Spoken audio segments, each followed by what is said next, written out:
Yeah, you know what, guys? We have a great fight coming in on June 18th in Dallas, Texas. I think it's our most stacked card we've had to date, with Alistair Overeem fighting Fabricio Verdum, and we'll have a great lineup on the Showtime portion as well as on the HDNet portion, which KJ Nunes is going to fight Jorge Masvidal as the main event on the HDNet. So tune in to Showtime and HDNet on June 18th. It's going to be great. I mean, I think the most important thing is that that we put on great fights, and that we continue putting on these amazing fights on Showtime.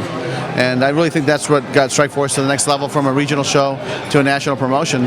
And when you got fighters like Alistair Overeem fighting Fabricio Verdum, and KJ fighting Jorge Masvidal, and then Karatanov, not Karatanov, but Josh Barnett and Rogers.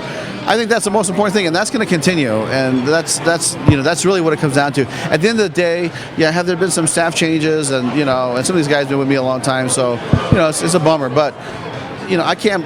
There's 150 people at this office that I'm talking about at Zuffa that just focus on UFC and Strikeforce now. So they have every department covered. They're very good at what they do, and it's been a really good learning experience for myself to see how everything operates. And they obviously have a lot more people than we did.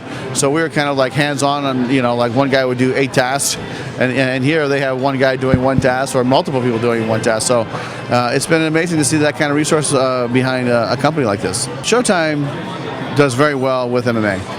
And the female fight between Gina Carano and Cyborg stood for almost 2 years as the highest rated MMA show in the history of Showtime, higher than the Kimbo Slice fights, if you can believe that. So there's going to be a home for MMA on Showtime. There's going to be a home for female MMA on Showtime. So when the ratings are great, believe me, they're going to find a slot for you.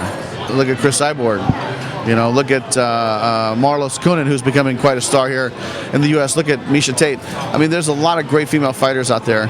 And just so we have a reference, I mean, the fight between Dan Henderson and Fei Zhao in March at the Arnold on Showtime, the women's fight right before it actually spiked higher in ratings on Showtime than the Dan Henderson fight.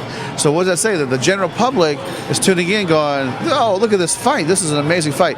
Male or female, it was an entertaining matchup, and I think at the end of the day, that's what people want to see. That's part of the beauty of this deal, is that we will get to see the superstar matchups, and to me, they should happen, because I want to see, personally, I'd like to see Alistair Overeem fight Cain Velasquez. I'd like to see Bigfoot Silva fight Junior Dos Santos. I would like to see Jacare fight Anderson Silva. I would like to see Gilbert fight Frankie Edgar or Graham Maynard. So these are fights that should happen. I think it's going to be, of course, the time.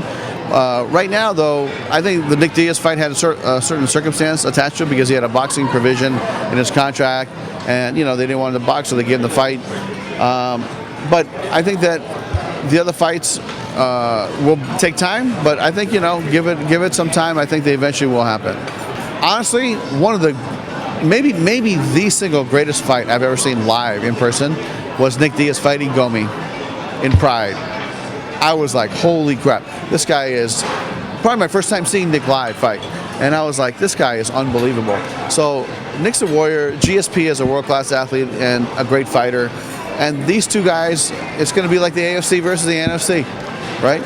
And whoever wins, good for them. You know what? But that doesn't degrade any of the other guy, because they're both great champions.